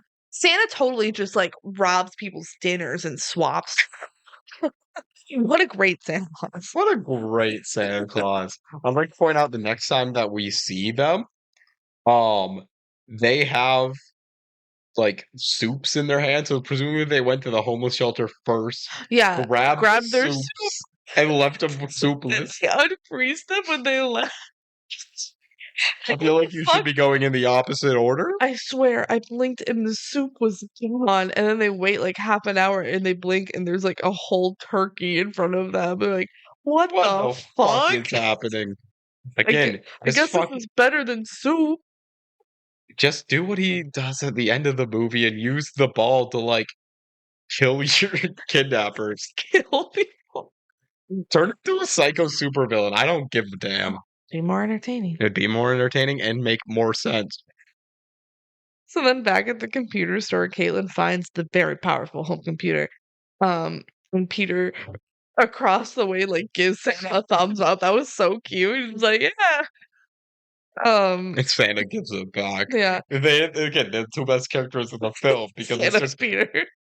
undeniable morality, good Santa Claus, like Yeah. the holy representation of Santa Claus, Mm, and his design just to say cute thing every like 10 minutes. yeah. And then Peter has to distract the workers so they don't catch them using the computer. And he tells them, like, I need to go to the bathroom. And the worker's like, well, so go. He's like, can you take me? I'm not your dad, little kid. And then Peter's like, well, fine, I'll just have to pee right here then. He's Starts like, unzipping ah. his pants. It's like, fine, I'll show you to the bathroom. And then Caitlin gets the computer booted up, so she's ready to start hacking the sleigh. Up in the air, Nick is like, man, this is the life. We might just have to do this every year. And then they pull up to the mansion, but right before they can land, the sleigh gets taken over. Oh Oh no, my gosh, someone else is steering. this is crazy. Let's presume for a second that they this is like just happening to you there. Yeah, my reaction would be I need to like watch out for my own survival. Um, no. So Caitlin's the one in control now. They struggle with the controls. Caitlin starts to send them to the house, but Danny's like, okay, I have an idea. What if we turn off the sleigh really quick and then turn it Turn back it back on? on in the air. You know, it might, It'll probably disconnect them. and it'll ruin the hard drive. He says, like, it might ruin the hard drive. But Nick's like, whatever. We gotta try it so we can go to the mansion. Yeah. So Danny turns it off and they start falling, and then they can like barely get it back on, but then they do, so they don't die, and then they drop slowly in front of the mansion. And Kaylin's just so mad that she lost him, and they apparently can't connect again. No real reason why they couldn't. Because The the hard site's drive still working no, though. you think it barely works because later he like crashes it, and it's because the hard drive's all ruined because he turned it off and on in the middle of the air. Because apparently that ruins the hard drive. I don't know, I don't know. computer stuff. Turning it off and on makes sense enough for me for like dropping the connection, but it doesn't make sense when that connection is just the fact that she went on to Website. www.sclause2.com. Why does going to that website allow you to access it all? Nobody accidentally ends up on that website. Seems very risk of attack, Santa. They should have like a password or something. I guess maybe they do have the password. Caitlin has the password. Well, Santa's right there. I don't think they mentioned any of that, so I'm going to assume they don't. Because I don't think this movie deserves the benefit of the doubt. So in the car, Caitlin's like, I can't believe I lost him. Maybe my brother is smarter than I give him credit for. Yeah, Nah. she just hates him. And Santa's pissed. This is all Nick's fault. He's on the naughty list for life. And Peter's like, it's not fair. He wouldn't Danny wouldn't steal it. Yeah. Because Peter idolizes There's Danny. gotta be a reason. And Santa's like, I'm gonna call the Easter Bunny and tell him not to put eggs in his basket.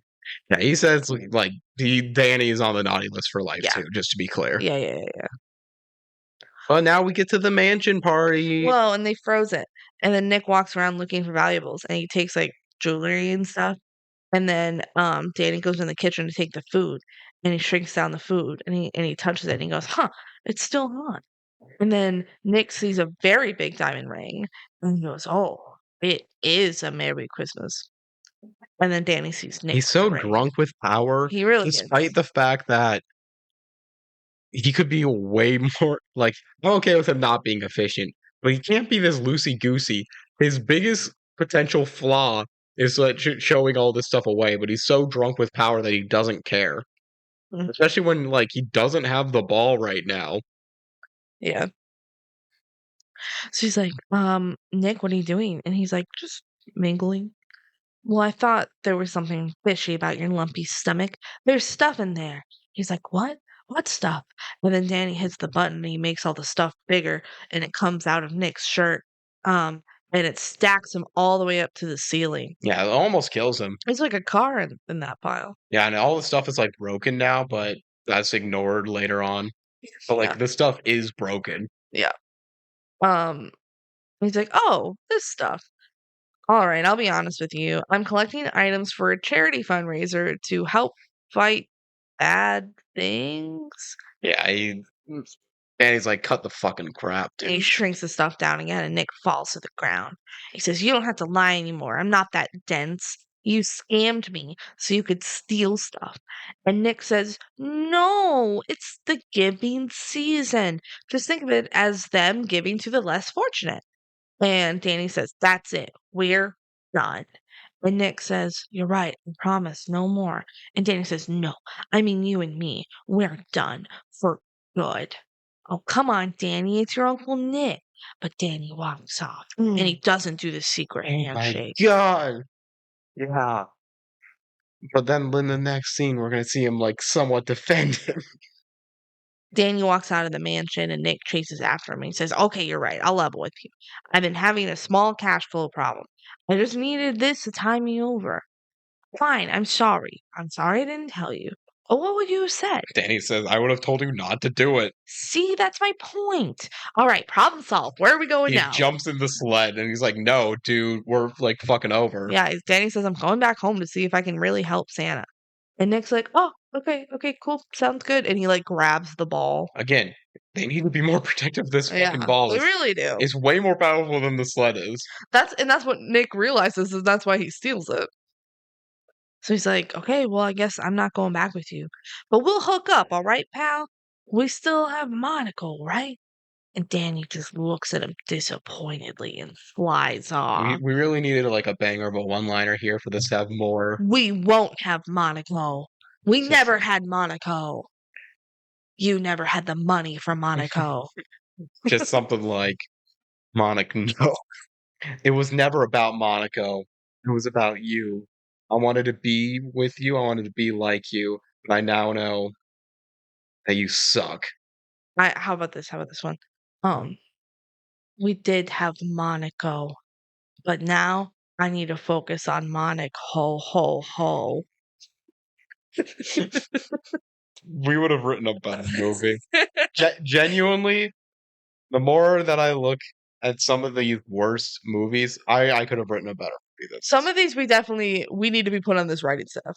Please. There, We could there's write a DCOM. We there's could. we could, but I don't know much about screenwriting. There would be some definite hiccups with us, especially like trying to write humor stuff.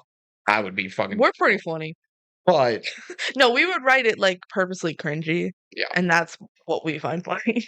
but like I don't know. I don't know, fam. Like this movie just is poorly written. It ain't it. There's a lot of times when I sometimes feel like I blame scripts too much when something's not working, rather than like other pieces of performance, the director or anything. This one's clearly a script issue. It's just like not fun to watch. Like the vibes of the movie just feel bad the whole time. Yeah, Of like, I don't want to watch this. yeah. It's just a bummer. It's a bummer of a film. What's Bryan Cranston in it? Yeah, they landed Bryan Cranston in a role that theoretically fits his Yeah. multifaceted acts as well. Yeah. They made the character poorly written. Unfortunately. Okay, so at home, Santa and the kids sadly eat gingerbread cookies. And Caitlin says, "Now what?" And Santa says, "I don't know." And Peter says, "Neither do I." Well, looks like Christmas is over. But Peter is still convinced that Danny is not naughty. He says, "What if Danny gives the sleigh back and he says he's sorry? Would he still be on the naughty list?" And Santa says, "I guess not." That's what happens. Danny crashes the sleigh in the back of the house. And Peter goes, "What?" And then Peter goes out and tells Dana, like, "Oh, Santa's really mad at you." "Wow, what do you have to say for yourself now, Danny?" says Caitlin. And he says, "Merry Christmas?" This happens a little bit later on, but really, if he explained the situation at all, it's so reasonable from his perspective. I wanted to save Christmas. It's like, hey, we didn't know how long you're going to be out for. We've just found out Santa existed. I wanted to save Christmas, only for me to realize that my uncle was stealing everything. So I said, we're not doing that. I flew home and realized you're the man for the job. Yeah. No, he didn't do anything bad. Especially like he's like 16 or something. Like, Yeah. yeah. He got strung along by an adult he believed was responsible. Yeah. Yeah. Yeah. So then Caitlin works on fixing the sleigh. Yeah, now she's like fully soldering and rewiring. yeah, again, crazy that she can do all this. Also Peter's just handing there like a surgeon assistant. Yeah. Danny's like, how's it going? And Caitlin's like, I don't know if I can fix it, Danny. You really did it this time. Caitlin doesn't blame Nick in the slightest. And then this shot of Santa. This is the best This is the best shot of the movie. It's Santa's like standing at the end of the driveway, just staring off into the distance. And Danny walks up to him. It takes like 10 seconds for him to get there. It's a slow walk. They let this moment breathe. Santa, I owe you an apology, Santa. So fucking funny. It's so depressed. Santa looks so sad right now. He's just over the whole night. If we did like a 10-second clip of this movie, it would be that. It would be that one because that's just like the funniest thing out of context. It's so funny. She's like, Santa, I owe you an apology. I'm sorry, but I wasn't trying to steal your sleigh. I hope you believe me. And Santa's just staring off in the distance, and he goes, frankly, son, I don't know what to believe anymore. And now we get the depressed Santa. See, this is the only scene where I'm like, this movie cooked, and it's depressed Santa. Again, the Santa characterization is really actually, I wish it was in a better movie, because I feel like the actor playing Santa knew the role, the director knew what type of Santa they wanted, and they got a very interesting Santa. Yeah, it's so funny. That's like wholly unique to this, but in a way that feels in character. Yeah. And Danny says, my Uncle Nick, he's really not a bad guy. This is stupid. Yes. I mean, he just got a little over his head this time. Then maybe that's the way he is. Like, look, Danny doesn't know all of the crimes that are being committed by Nick. Yeah. But also, there is no moral justification for what's going on here. He just had a fight with him. Yeah. He said no to Monica. Monica, no. Yeah. But now he's like, Santa, he's not that bad. Come on. And Santa goes, a scammer? How does it feel being the one scammed this time? It's also stupid. We only see his brother do one scam, and that scam is... Hey, but send in the database, he does it all the time. I know. It's a tell don't show. Yeah, scamming feels not good. Yeah, no shit. This is a... Yeah. Caitlin's like, I can't fix your computer. Yeah. You're toast. So the computer store is closed tomorrow because it's Christmas. So earliest I can get you in the air is like the 26th. So then we see Nick sitting outside of a church, and church is still full of people and celebrating, which is crazy because it's like midnight right now. Yeah, it probably is, right? At least like 11. That's not that different. It was past 9. It was like almost 9 when the parents left. Yeah. And then probably like they had to be asleep for some time. Yeah. Crazy. He's convinced that Danny will just forget about it. You know, kids rebound. I'll send him a big expensive gift. But Nick is still distraught. This is where we're trying to read into like the movie wants us to believe that he's having the inner turmoil of like Danny's relationship with him is so important that's going to get him to morally do the right thing. Something that could work more if I like believed it, but I don't. Mm-hmm. This guy, if he believed this, he would be trying to hide it more from him and like hide all this different aspects. It doesn't really make sense. So Nick like has his head down in his hands, and the goons that are after him. Yeah, remember them? They're back. They pull by and they ask him for directions because they don't realize it's him. And Nick like kind of lifts his head up and he like hides his face again, and he's like, "Oh," and so they drive off. And he goes, "Holy smokes, that was close. Wait a minute. They said they wanted directions to 300 Walnut Street? That's their house." But Nick has to choose to either get on the bus. Yeah, the bus after those comes guys. up, and it's like the bus driver says, "You getting on, Santa?" I feel like he has to get on a bus anyway to get there because he doesn't have a car. Yeah. Whatever. Maybe it's going the wrong way. Whatever. Let's go back to the best part of the movie, which is depressed Santa. Santa goes, maybe it's for the best. Maybe it'll be good for people to know what it's like without Santa. They'll appreciate Christmas more. Appreciate Christmas more. Appreciate me a little more. I could take a few years off. Yeah, I love Peter this and Santa. Caitlin are like, no. No. Which I'd like to think they're thinking selfishly, like, What? Fuck? We have to miss that? You don't mean that. And Santa says, why not? Everyone else is only thinking of themselves. I should too. I'll go to Florida and let Rudolph rub sunscreen on my back. Let someone else do the heavy lifting. But there isn't anyone else. Yo, You're Santa. Santa. Yo, Santa. Right? Peter had this like weird accent, like, you're Santa. Again, it's like decided a lab to just be cute kid voice. I can't even read his performance as anything because it's just so distracting how much it's just cute kid voice. Yeah. Don't worry, son. Santa's just a little depressed. That's a quote from Santa. I love that. Santa's just a little depressed. That's the best line of the movie.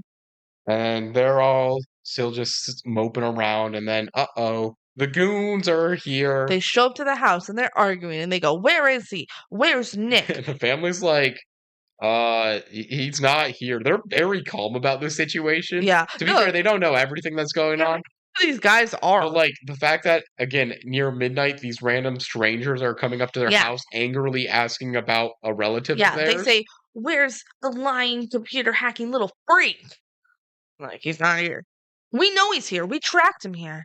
Well, he was here, but now he's gone.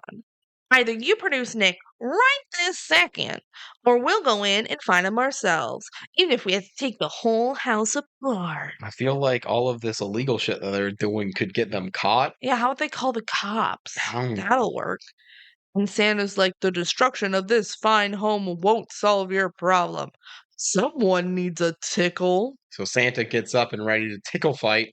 Yeah, he tries to tickle Elliot, but it doesn't work. No, I don't know why it doesn't work. He's not ticklish. That's Santa's only move. Santa's like, oh, we're in trouble.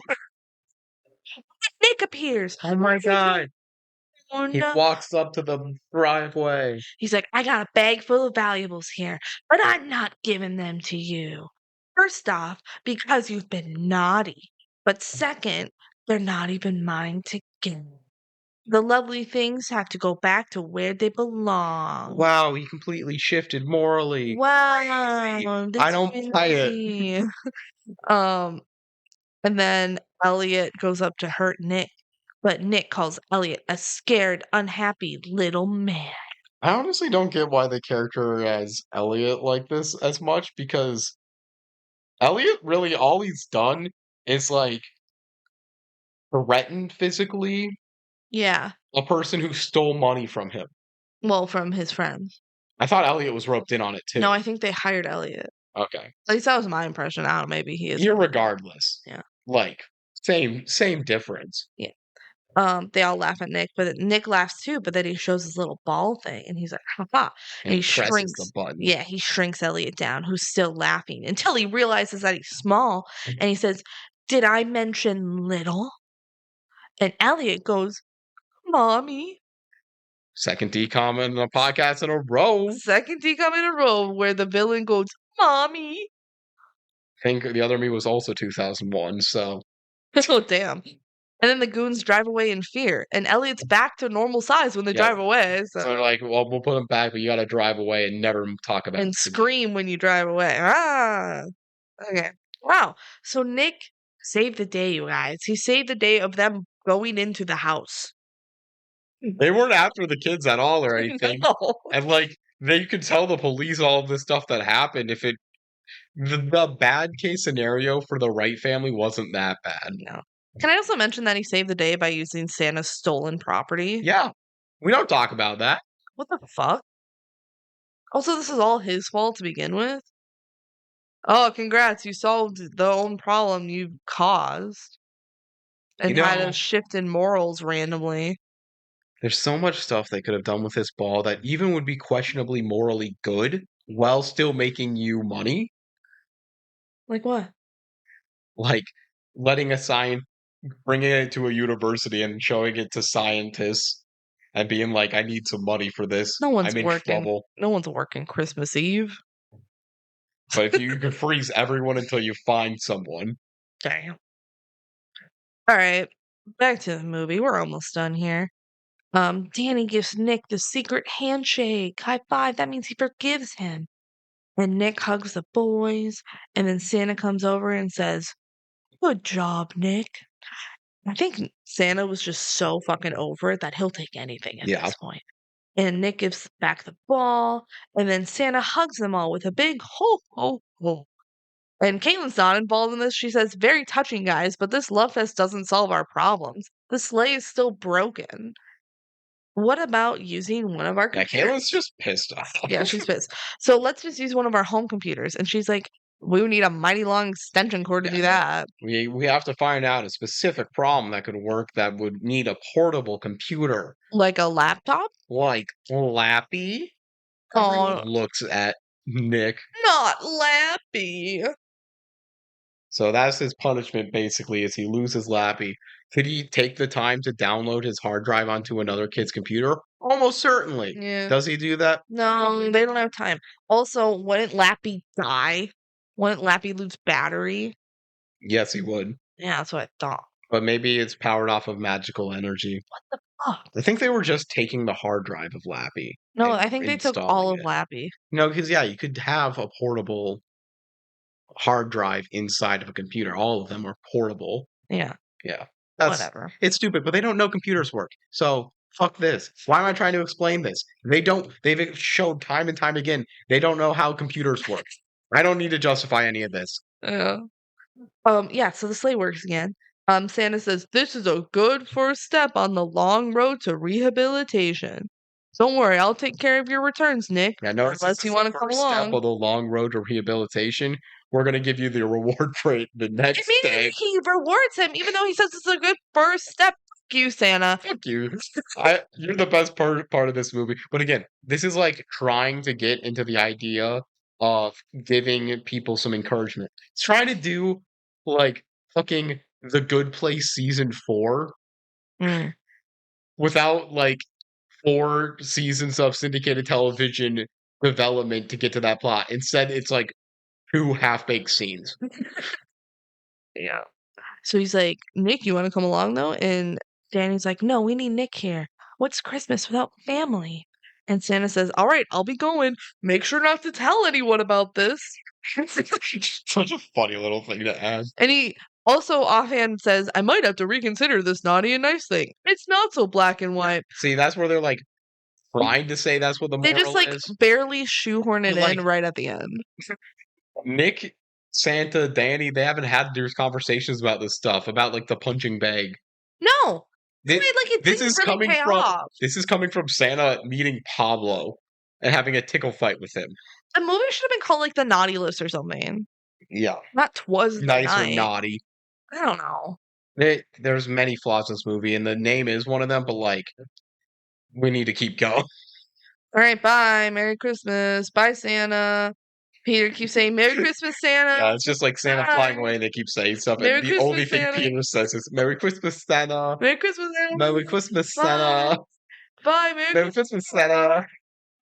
All right, we're almost done. God, I just want to be done. Later that night, the parents get home. They see Nick sleeping on the couch.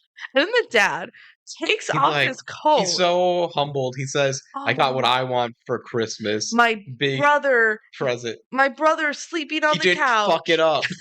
Which he's just assuming he didn't fuck up. He could have fucked He it could have up. fucked up. He did fuck He it up. did, but he doesn't know that he just sees him sleeping on the couch. So he takes off his coat, puts his coat on Nick as like a gesture.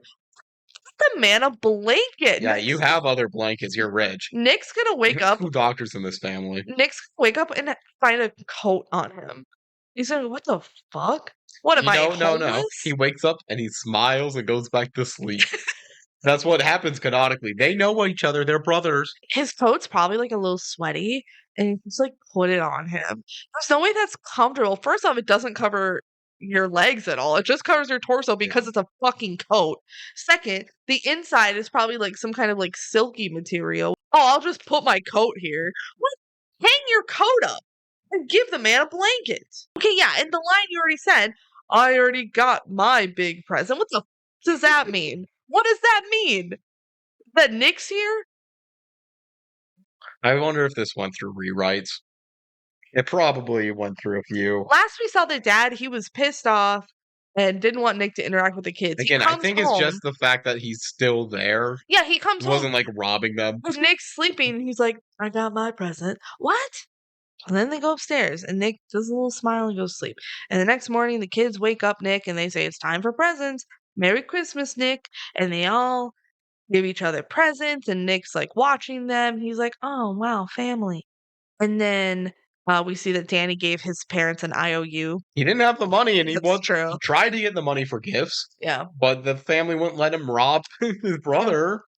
And then Peter's like, oh, Nick, this one's for you.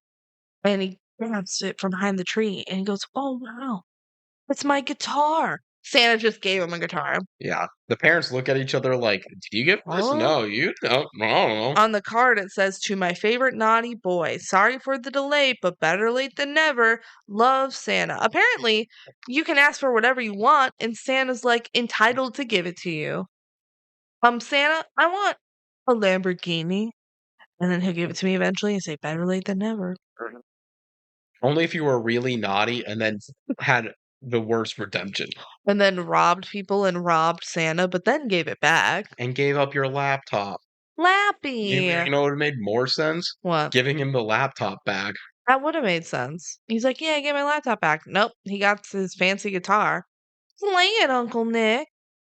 No, I better not. I'm going to have to sell this to pay off some debts. Well, you don't have to sell it today, so play something for us. Yeah, play it. Woo, woo. And he starts playing Jingle Bells. Well, no, first he plugs it into the amp that's Oh, yeah, because already there's there. an amp there and plugged in. Forgot about that. And then he plays Jingle Bells very badly. And But it's a psych out. He starts fucking shredding the guitar. And they cheer for him, yeah. Was the morning of Christmas, the end of our tale. Santa brought all the stuff back. Nick didn't go to jail. And I've learned the best gift of Christmas comes at no price. It's to be with your family, whether you're naughty or nice. this is not a be with your family. No, film. that isn't. That was And not the that's like moral at all. a little bit of a moral, but not really. Not, yeah, It's like that you could be naughty and nice at the same time. yeah. It's supposed It's to like be. it's not. Yeah, it's not a dual binary. Yeah. thing.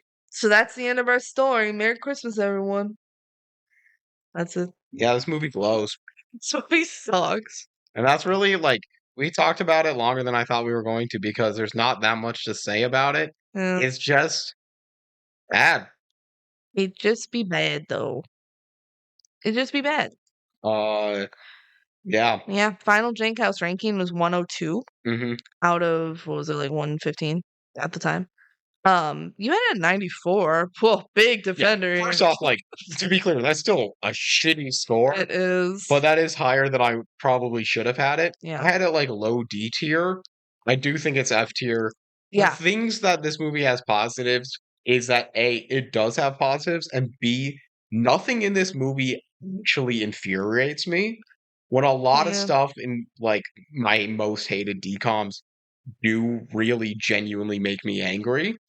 This one just isn't fun. It's just a bad watch. It doesn't make me angry. I'm just indifferent about it, and I don't want to watch it. Like, this is, if you are of the opinion, which I completely respect the opinion of people, that the worst thing a movie can be is boring.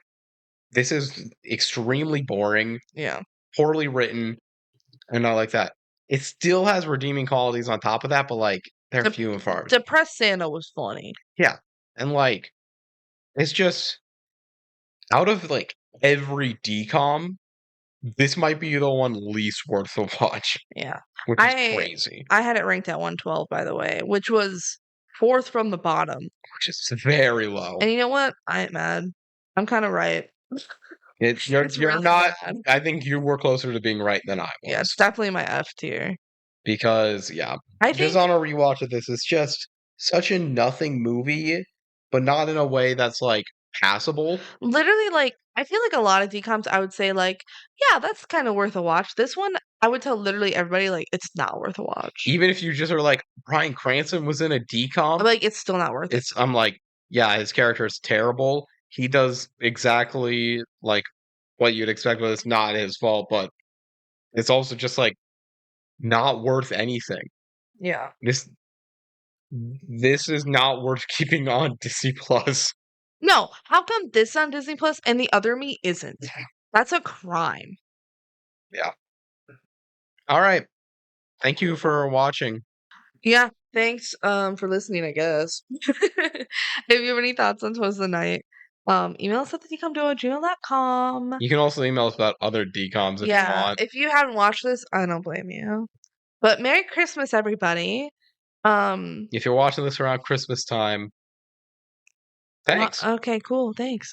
Yeah, stay tuned next week potentially for our thoughts on the Descendant Zombies World Collide tour.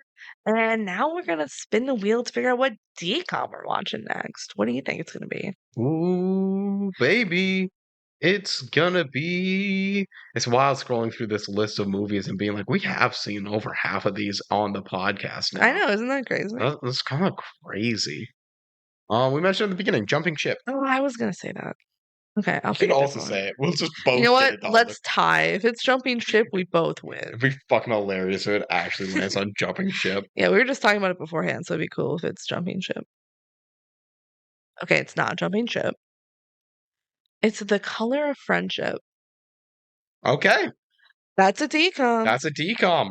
And a pretty interesting one. This is an interesting one. I'm excited to revisit it. I'm also excited to read It is a more serious one, so it's probably the most serious DCOM. probably is. So it's probably not going to be very silly, haha, but it'll be interesting to talk about. Yeah. And we'll talk about it next time. Stay tuned in 2 weeks to hear about The Color of Friendship. Bye. Goodbye.